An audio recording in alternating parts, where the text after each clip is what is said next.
Welcome to another edition of The Caribbean Immigrant. I am Kamala Aaron. I am the host and executive producer of The Caribbean Immigrant, which is a podcast that basically tells the stories of uh, people from the Caribbean and their descendants too, and telling these stories about Caribbean immigrants with some sugar and spice, rhythm and melody, in a way that is authentically Caribbean.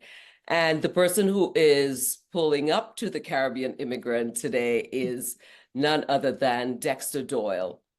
Dexter is the president of the Caribbean Connection, and we'll get to that in just a moment. Dexter, welcome. Thank you. I'm just happy to be here. As always, a pleasure to be able to represent the Caribbean. I would say I wasn't born in the Caribbean, but the culture is in me just through my parents, Trinidadian Guyanese. So that's a beauty just to be able to be here. No, it's absolutely a pleasure, and I'm happy you said that your parents are Trinidadian. So I want to start. I always start the podcast with some rapid fire questions before Yes. we get into the in-depth conversation, right? So we'll see how this turns out because Okay. I have not interviewed someone on for the Caribbean immigrant who was not born in the Caribbean yet. So you're the Hmm. first. Happy for Okay. that. Um, so what is your all-time favorite memory of the Caribbean? So this is actually Trinidad and Tobago. I'm a big soccer football fan. So Trinidad and Tobago, they qualified for the World Cup in 2006. Mhm. So I remember being able to watch them play, and one of the best games that they had was a actual 0-0 game, but it was because they were down one person, one man, so it was 10 against 11, and they were playing against Sweden, so European powerhouse.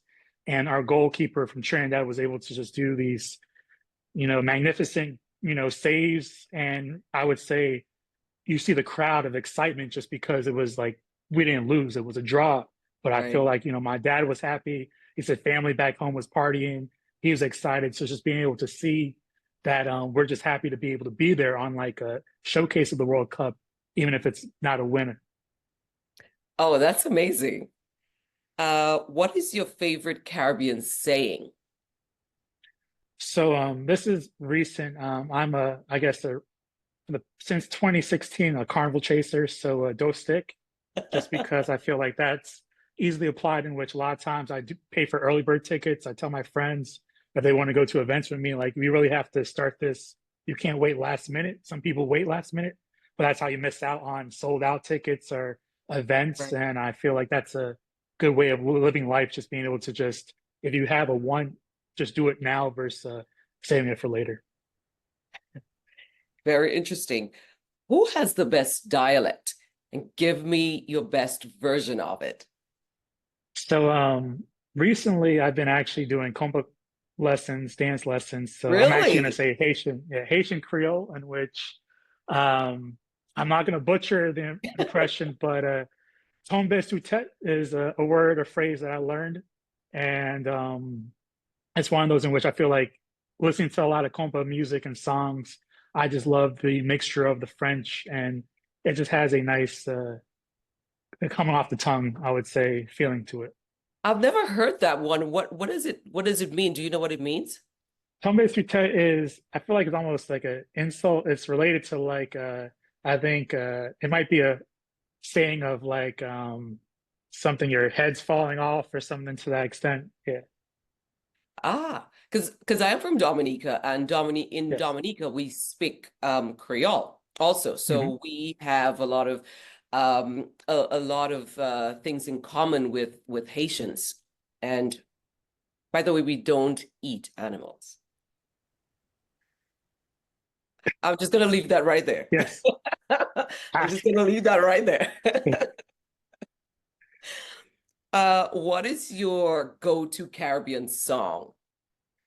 So my go-to, and this is old school in the 90s. So it's Edwin Yearwood, Pump Me Up. So Ah, yes. that song, I just remember being a child and hearing my father play that. And then we had DC Carnival back then. And that was something that every single year I would be able to see my cousins and a lot of family during the summer. So that song just brings me joy. I still hear it at fetes to this day, but it's just one of those songs that just makes me smile. Yeah. Nice. And finally, who is your favorite Caribbean artist? So this one's hard because, I do DJ on the side as well, but I'll just have to Do say you? Marshall Montano Uh-huh. because it's just his depth and variety of songs. So he can give you a groovy song, give you a power song, and he just has such a large catalog. But I know a lot of people, of course, groovy like Kess, but I'll go with Marshall. Marshall is never a bad choice. Yes. Marshall brings the heat. Yes. Okay, so you are from Maryland. You were born in Yes. Maryland to a Trinidadian father Yep. and a Guyanese mother. Hmm. Tell me about growing up in Maryland and what that was like for you as a first generation American. It was, looking back at it, I would say interesting because I feel like I grew up with a good piece of the culture in which, so my parents met in Brooklyn, I would say early 1980s. So I Mhm. have an older sister who's 5 years older than me, and she was born in Brooklyn and they met at church. So religion was big, Episcopalian, Anglican, but then in Maryland, I remember like Saturdays, you'd have, your curry, roti, and my mom would make the roti, my dad would make the curry, so they tag team. And then my favorite dish would be kalaloo, and then Mhm. hearing like soca music. And I would say like sometimes if friends came over, now I'm talking to people, they say like, "Oh, your parents have an accent," but like growing up, I never heard that accent because that was just normalized to me. So I would say it was a good growing up, but then it still was sort of like a in between because, of course, I grew up with I would say, some customs that they brought down, but then from the outside here, I didn't see much Caribbean representation, or at least it wasn't as visible as it is now a day, I would say. So what's the biggest change, would you say, from then to now? I would say it might just be because of like you have social media, you have a lot more. Like I'll give you an example in which in 1990s you had Fresh Prince of Bel-Air, and that was like big black sitcom, and I would say at least three of those actors actually have the Caribbean background. Correct.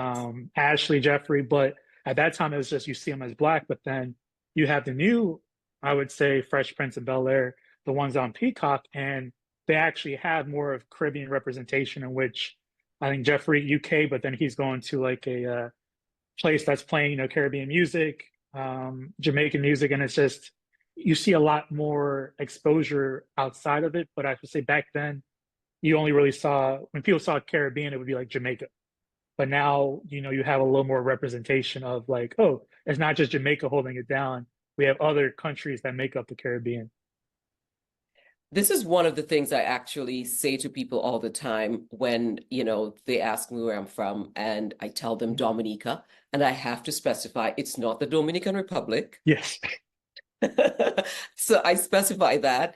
And then I always have to tell people there's more to the Caribbean than Jamaica Hmm. and reggae music. Just cluing you in just a little bit. But that's an interesting change, and I have Yeah. not seen the new version of Fresh Prince of Bel-Air, Hmm. but I definitely grew up on the original one. Yes. So that's very. I think you're right. The representation of the Caribbean now is so much more significant. Um, Hmm. as a matter of fact, I see some of um, very specific Caribbean representation in huge platforms like the Real Housewives, for example. Yes. The Caribbean is represented significantly, so that makes me smile a lot. Um, so I'm curious about the following. Did one culture dominate more than the other when you were growing up or in your household, meaning between Trinidadian and Guyanese? So I guess the joke is always curry chicken versus chicken curry. So it was curry chicken.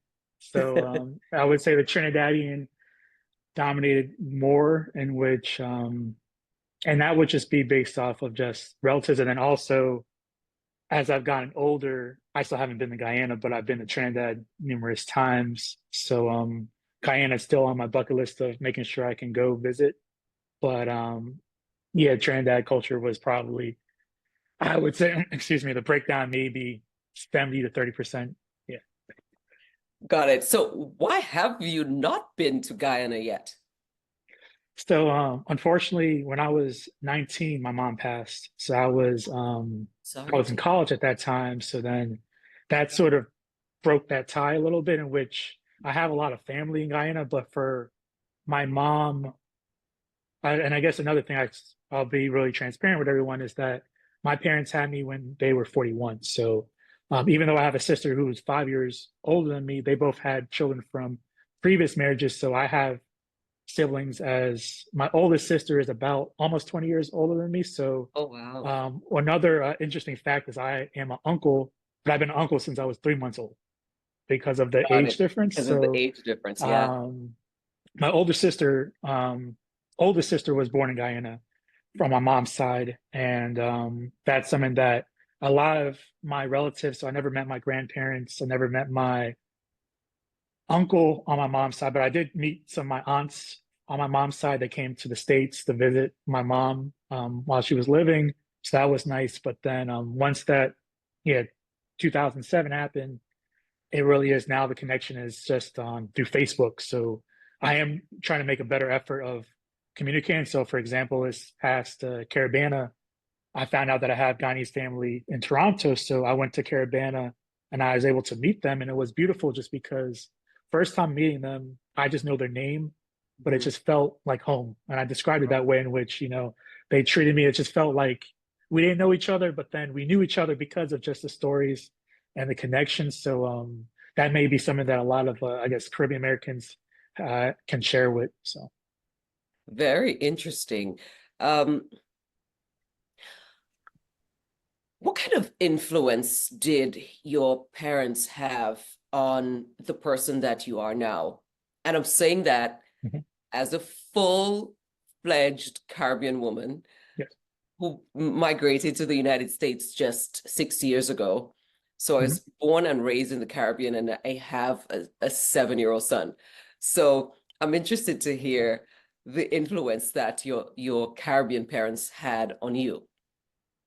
So I would say I think education is one, in which education is very important. So my mom was a teacher. She taught third and fourth grade.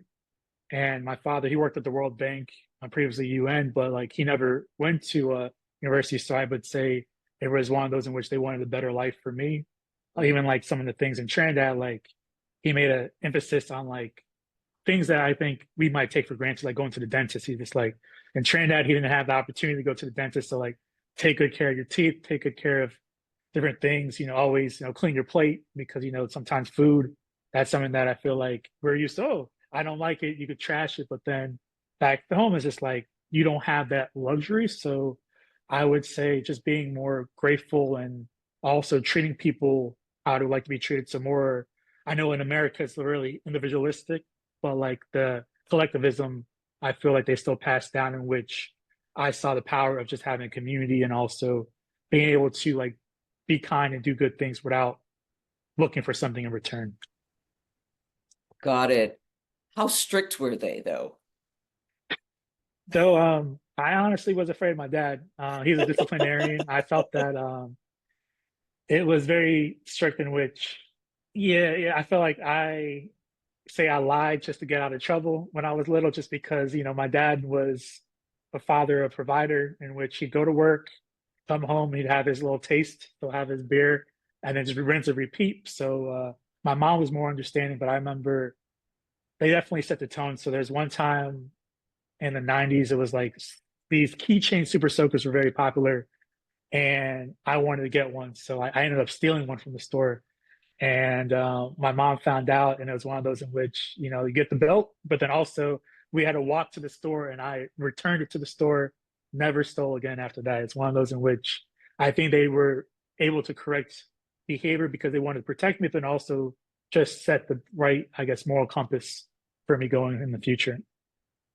Absolutely. No, you do not play with Caribbean parents. Yes, I They do not play. It's like we tell our son all the time, you may be American, good for you. You have two Caribbean parents. Be afraid. Be very afraid. yes. How does that background, that household, how does it show up in your life today? So I would say when it comes to education, I put emphasis on just reading a lot, just adding more knowledge. So even for my current job at Amazon, I am a solutions architect, so I have to keep on, I guess, learn and be curious to keep on learning new technology. But then I also like asking questions and just making sure that I never want to be seen as someone who is either siloed or, not really be open-minded. So I'm pretty open to different foods and just also driving, learning different cultures. So even outside the Caribbean, just learning more African cultures, even just Spanish, anything that can at least give me that exposure. But then also this goes back to probably why I even and invested in building up the Caribbean community at Amazon is because I see that power. And I also knew growing up, I didn't have that representation. So a lot of times I would say, you see me on the street, oh, this is just, a Black American. Or a lot of times, even when I was in college, they'd be like, oh, this guy, he looks like he's far from California or something else or some location. And I felt that when you actually meet other Caribbean, whether that's actually Caribbean immigrants or Caribbean Americans, you have that connection that others don't. So like somebody might see me as just, oh, this is a Black guy, but then my upbringing is different. So like the other joke I always tell people is like the first time I had fried chicken was in college because my parents never made fried chicken. I was eating all the types of chicken, but that's not something that I knew, or I'm not used to collard greens or the typical Black American experience. Yeah. So I'm trying to make sure we can have a space for those who they may look like others, but the upbringing is different. No, that is absolutely key. And we're going to get to that with the Caribbean connection Yes. and our connection on the job. But I just want to get a little bit more from you about Yes. just your general background. Okay, so where else have you been in the Caribbean besides Trinidad, if anywhere? So really just Trinidad, and this year I went to St. Lucia, Uh, and earlier for work, Puerto Rico. okay. Um, which one is your favorite? Is it Trinidad? It's Trinidad, and I think with Trinidad is just going there. It gave me more perspective on my father. Seeing him as a disciplinarian, but then also seeing him where he grew up. So he grew up in Belmont, which is really close to the Savannah, port of Spain, and like Belmont. I guess the stereotype of Belmont is not really one of the, I guess, safest neighborhoods, but like walking around, I felt at peace. It wasn't that bad. But of course, it's just because, it's just people have their stereotypes. So I think it just gave me that perspective, and it's nice being able to have, like, I have a good amount of cousins there as well. Um, and I'll just press on this a little bit. So tell me about your Carnival experience in Trinidad, Mm. because I don't think there's So anything like it anywhere yes, else. I know people always say I call it a spiritual experience because a lot of times it's one of those in which I really, if I'm in Carnival, I'm in Trinidad, it's like a bubble, and I don't have worries outside. I'm not thinking about work. I'm not thinking about stress. I know a lot of times because there's so many different events, it's, lack of sleep, but it's one of those in which you're able to pull that energy out of. So it's something that I always encourage anybody to go to. I also am encouraging people to check out different islands because, of course, I like the variety, but I will go back. I'm planning on going back to Trinidad 2026. And it just was one of those in which I think the first time I went was 2017.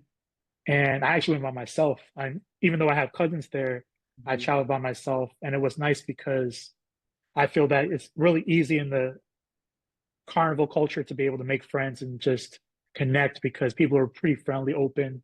And that's one thing I do like about it versus some other cultures. Even like at home, I don't really go out as much because people aren't celebrating or dancing, or they don't have the same energy that we have in the culture. So, No, they don't. And for example, I'll tell you, when I travel for work mhm, and people, I'm generally very reserved. yes. So when we go out, and I the music comes on and I'm dancing, and Hmm. people are usually very surprised. And then, they're like, can she hang though? Can she hang? I'm like, listen, people, I was Hmm. born in the Caribbean. I promise you, you cannot hang like me. Yeah. Okay. You cannot, because Carnival alone, I don't know how many of you will survive it in the Caribbean. So Yeah. let's just chill. Okay. I can hang if I choose to. Okay, so I'm curious about the guidelines that you learned from your parents, and Mhm.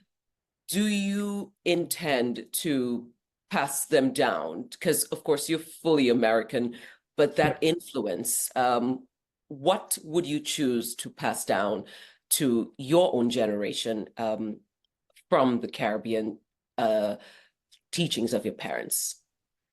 So I do agree with discipline. I feel that you have to set that moral compass early. So, and of course, choose how you want or whatever you're comfortable doing that with. But I think once you start early, you're able to really set that foundation for the next generation.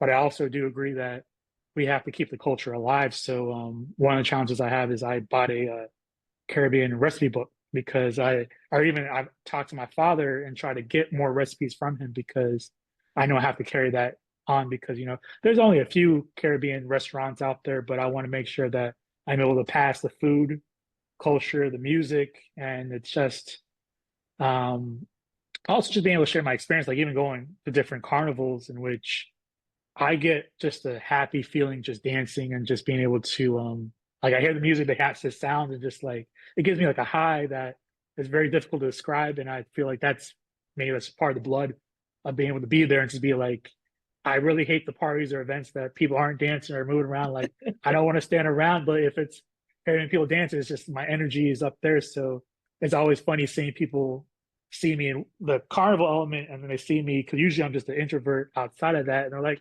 I expected this, but then here you're here, but it's just like you have to give me the right setting. So Right. Interesting. So I'm curious though. You say that you do the dancing. Do you yes, dance Caribbean though? Because there's a difference. I mean I'm a wine. I taste wines Okay. all the time. That's pretty much yes. Because yeah, the wine is, I feel that we were the original twerkers. Okay. We Yes. we invented twerking. Okay. We didn't call it that, but Hmm. I feel like we were the originals of that. So, and plus we also dance, I would say, back to front, so to speak. Yeah. So that's very unique of Caribbean people. People in America generally dance face to face. We Hmm. dance back to Hmm. back, or back to front. Yeah. But and that's another discussion because I guess my pet peeve is I think Americans over sexualize that. And from the Caribbean, we don't. So like I can It's dance true. and then I It's can true. dance with another person, dance with another person, and I don't think anything more of it. I don't want anything else more of it. But I've also met, I would say, some Americans who've come to Carnival and then they're like, oh, can I get your number? Can I do something else? So it's like they see that more as like a means to an end versus I'm just seeing this as this is fun and enjoying the energy. So That is very interesting perspective. I've never heard that before, but I can see that 100%. mhm.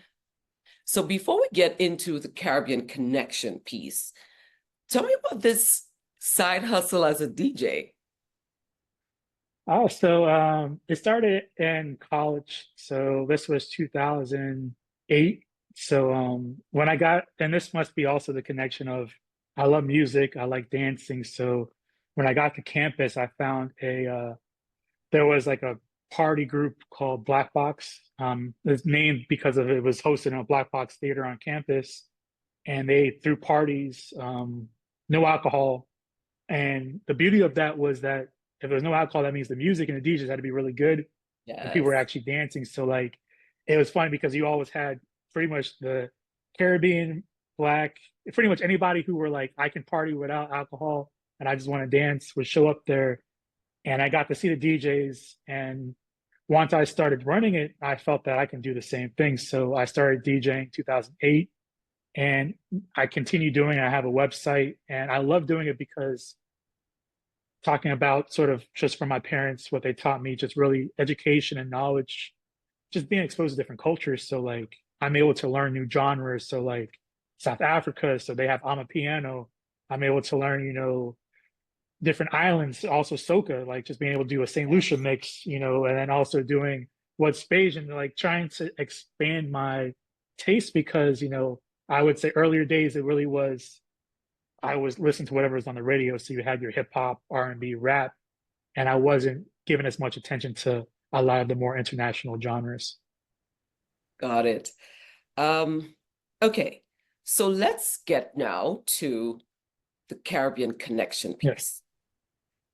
And I see you're wearing the t-shirt, so you have the yes, merch.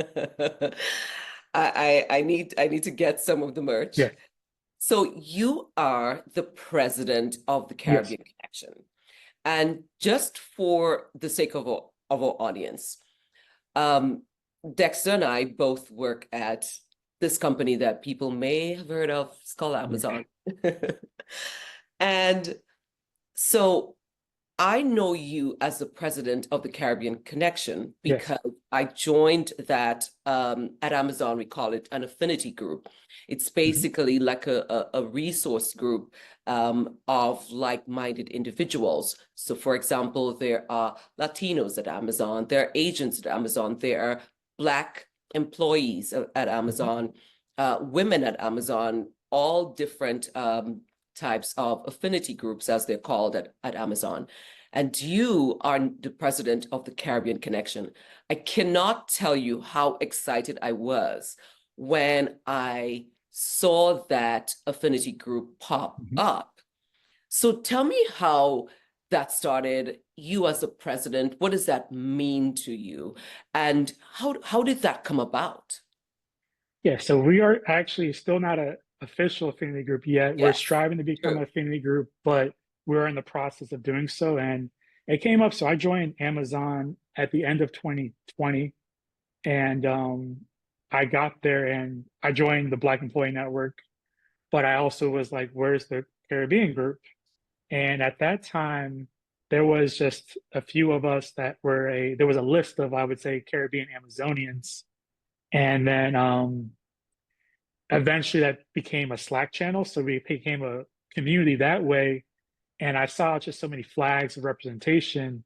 And one thing about me, and maybe this is from my parents or even just, I'll give this to my parents, in which they taught me to be an owner or lead. And I feel like I've been in situations in which if I see something, I'm like, other people aren't doing it, I'm willing to stick my head out there, especially for the common good.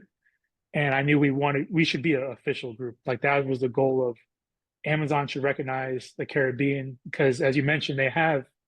I would say the one challenge we have is that Amazon, like other, I would say, American entities, is that race is the big factor, and that's the Yes, thing I don't like because if you think about it, the reason why Caribbean Connection is so beneficial to the Blacks, Latinos, Asians that are in it is because those other affinity groups don't really know the Caribbean perspective or the experience. So like I remember talking to now it's Hispanic Heritage Month and hmm, talking to Latinos and they were saying that like, oh, some of the times they'd just be like, oh, we just have tacos or study breaks that are more focused on the Mexican Americans because that made up the majority. But then you have the Dominicans, the Cubans, Puerto Ricans, same thing. correct. And then, they're not going to have Trinidadian food or even if they have Caribbean food, they might be like, oh, we have jerk chicken. So Jamaicans, right?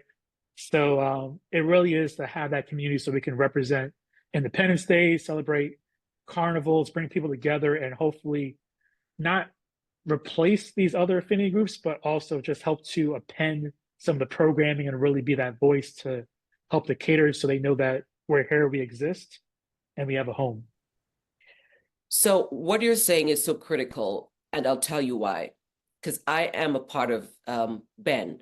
I Yeah. actually was until recently the vice president of Ben Nashville.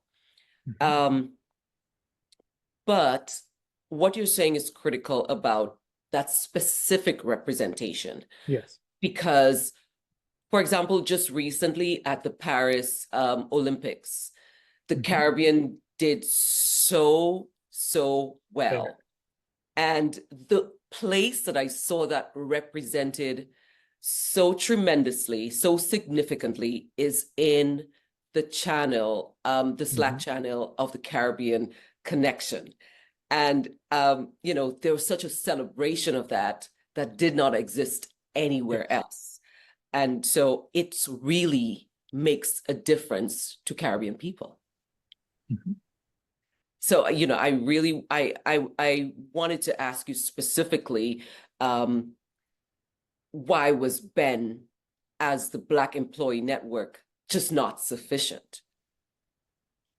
I feel for Ben, they do a great job, but it's difficult when, and this is also just in Amazon, in having more representation of us in leadership. So, and that's what I also hope for Caribbean Connection, in which we can be able to become higher up in leaders to help out with that strategy, in which a lot of times Ben does a great job for, they have their Black Business Accelerator, the HBCUs. So I feel like they double down on the Black American experience, and that's what's good there. There are other Ben chapters, of course, like Ben UK, that have a little, and Ben Canada that have a little more Caribbean flavor just because of their demographics. But at least the Bens in the States, I would say, just the leadership don't have the same perspective. But then it also, it's interesting because sometimes I meet some of the Ben leaders, and they also have Caribbean backgrounds. Either like Yes. they might have, oh, my mom was Jamaican or this and that. So it also goes back to perspective of having that drive to want to do it. And I feel like for me, the two factors is that I really am in this mode of I'm really trying to highlight and broadcast our culture, even though I wasn't born in Trinidad or Guyana. It's almost gives me this opportunity to be able to have, I would say this born in America, a little bit more privileged to be able to broadcast it, but also be between both worlds of let me showcase this, but then also still try to see how we can integrate this into the American perspective and spread that awareness. How how tough, difficult, or easy, you can tell me, is it to be the president of this group that hopefully gets a full affinity status at some point? It's challenging just because I would say there's so many Caribbean nations, countries. So it's one of those in which we want to give back. And I would say this goes back to also the Caribbean being more of a collectivism mindset, in which a lot of times, like even with my parents, I remember my mom sending barrels back home. We're always Yeah. trying to get back home. But like in the Finny group, I have to make sure we focus on ourselves first. Like we still can do activities and programming back home, but it should be more of let's make sure that we have the actual success and be able to opportunities within Amazon itself before we can try to bring family and more friends back into Amazon. So it's just finding that right balance. But then also, I would say it's challenging being able to collaborate with other groups because not all groups have been as friendly, I would say, in which some groups see Caribbean Connection as a threat or a group that may overtake them because of demographics. So it's the different mindset of I see this as we're really just trying to do something good for the community, while some people see that there's limited resources, and if Caribbean Connection becomes an official group, we might be taking resources that they may already have. So it's just trying to find that way of showcasing that that's not going to be the case. Got it. Where are you in the process of getting to affinity status? So we're in a good place in which, so the requirements of becoming an affinity group at Amazon was showing at least 12 months of member interest and activities. Mhm. So we've done different activities virtually and in person. We've showed member interest because I would say starting out, initially we had about 300 or so members. Now we're almost 950. So we definitely Yes, have had growth yes. over the past few years. The challenge is really internally within Amazon because I mentioned how Amazon, like other American entities, are just so race focused. I don't know if they know how to handle us as an intersectionality group because even the earlier days, I would say a lot of people were saying like, "Oh, Dex, we can make you a affinity group if you go underneath Ben and the Black Employee Network."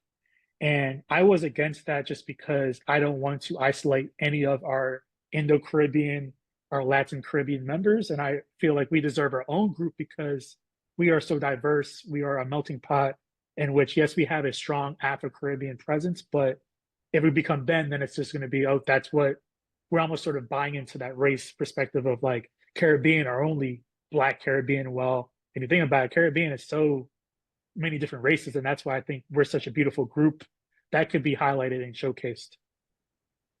Got it. So how how much this is what I want to find out. Like, how much Yep. further do you have to go? Are you halfway? Are you three-quarters of the way? Are you a I feel quarter like we there? are we are 80-90% in which the final draw was submitting. It's almost like a promo package, but it's a Yes. PRFAQ for the group.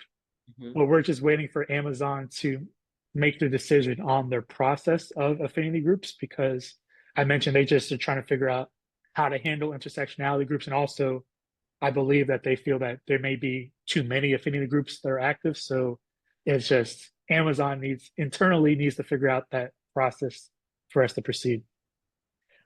But in the meantime, what has been the experience like for you, and how did you go about setting up the leadership of Caribbean Connection? Yep. So leadership was really grassroots in which I leveraged this Slack channel that we have, the community there. And I first started off with just having biweekly calls with whoever was interested in talking and supporting. And I knew that I really just wanted to have some type of events for us. So like even if it was something local, if it was at a Caribbean restaurant, that was the initial beginning. And then once I was able to find out exactly what were the requirements to become an affinity group, that's when elections were had to actually form a board for Caribbean Connection. And we do have like executive sponsors as well, in which we have a person from St. Lucia background and also someone in Florida. So I feel like we have a lot of the pieces that are necessary in it. And in the meantime, while we're waiting on the internal processes, we just want to continue growing the community. So you can expect more activities, more engagement.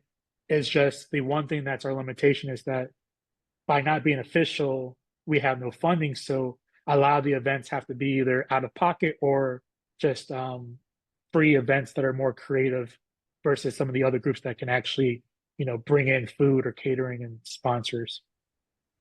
Got it. What is your vision for Caribbean Connection as the president? Yeah, so I hope that once we become official, because right now this is one large group, we can actually have chapters. So we can have Very chapters in large different group. locations. Yeah, very large group. And I feel by having chapters, we can really be able to scale easier and be able Yes. to each have more catered programming. But I see it as a place in which a new Amazon can join and be like, I'll give you an example in which during the summer we had interns in Amazon and Caribbean Connection was at a virtual intern fair. And we were able just to have discussions with some of the interns. They were so excited because they're like, oh, Caribbean group. They didn't know a lot of other companies don't have a Caribbean group. So I hope that Amazon would be the first to actually have a full-fledged Caribbean group. And then the other IT companies like Microsoft, Google can follow suit because the Caribbean presence is everywhere. It's just Amazon is such a leader that if they do this, I feel I can see the others following. Fingers crossed. Yes. Gonna get it done. Because this, like I said, it's huge. I mean, there's almost 1,000 people in the Slack Yes. channel alone.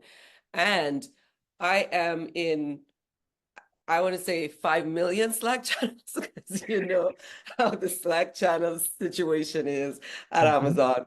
And there's no Slack channel that I'm in with as many members. There's just Yeah, it just does not come close.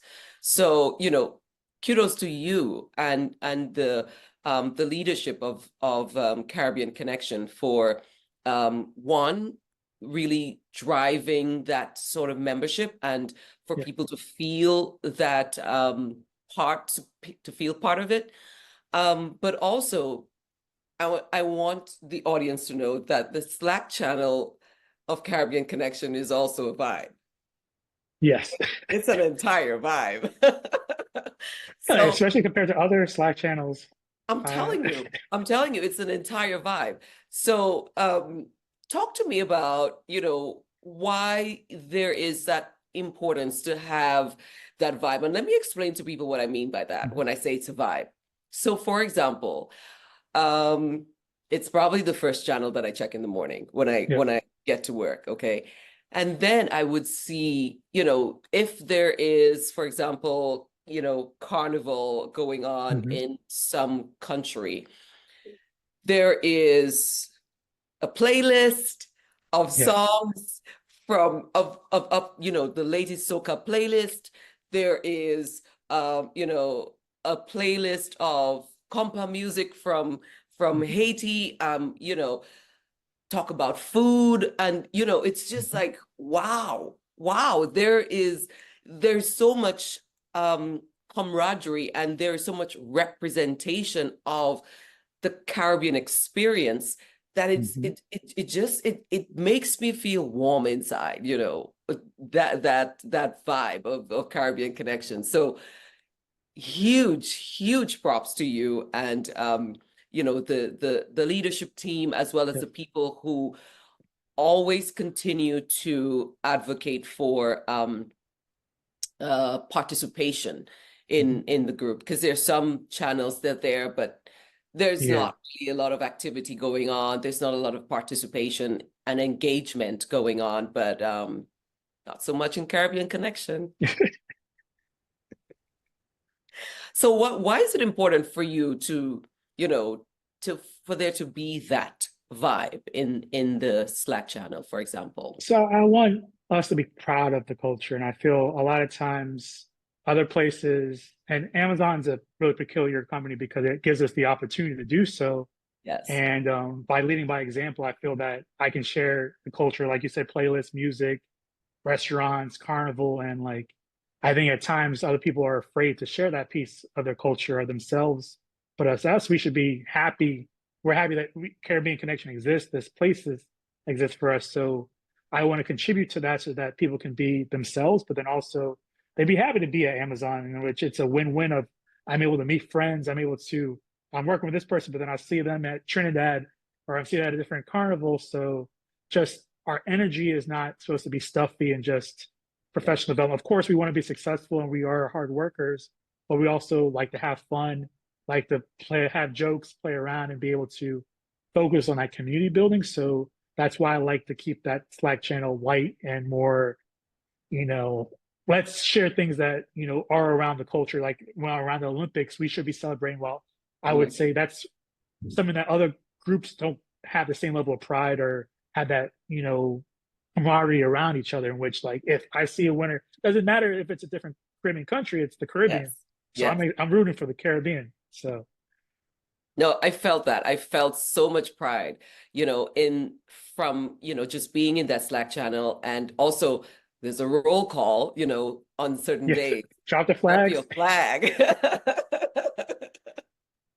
Rep your flag. I mean, Yeah. I love that. And because even for me, it allows me to distinguish myself as a Dominican, which is Hmm. not the Dominican Republic. And Yes. here's our flag to show you that we're not. You know what I mean?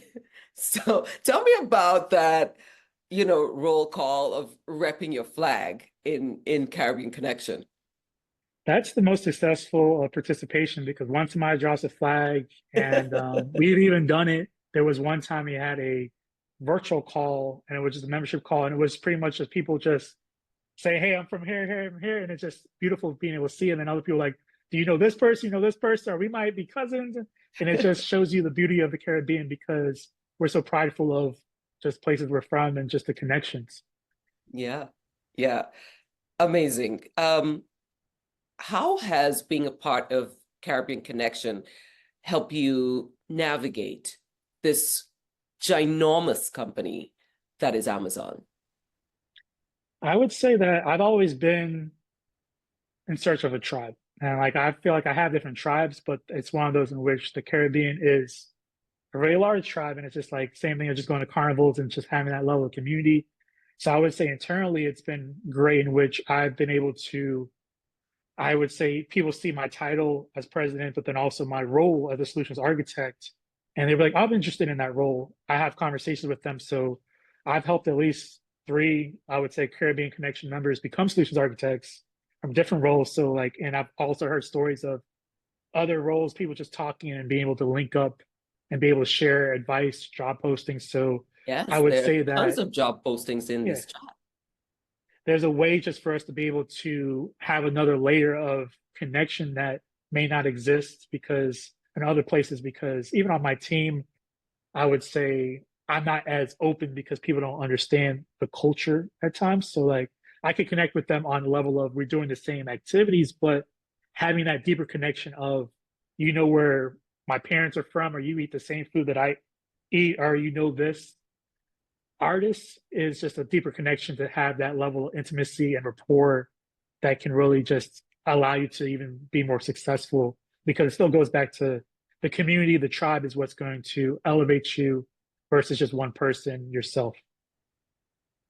Wait, and let me have you slow down a Yeah. little bit when you say your title. A what I'm architect? a solutions architect. Solutions architect. For the sake of the audience, what is that? So a solutions architect, I work on the Amazon Web Services, so AWS. So I help customers, like I'll give you an example. One of my customers was Wawa, so the convenience store. They run their IT on AWS, the cloud, and I help them manage that. So best practices, make sure that if they want to expand, I would say maybe they have a project they want to do, I would help them and give them recommendations on how to proceed. Got it. Okay. And as we come to the end of the conversation, tell people how they can become a part of the Caribbean Connection.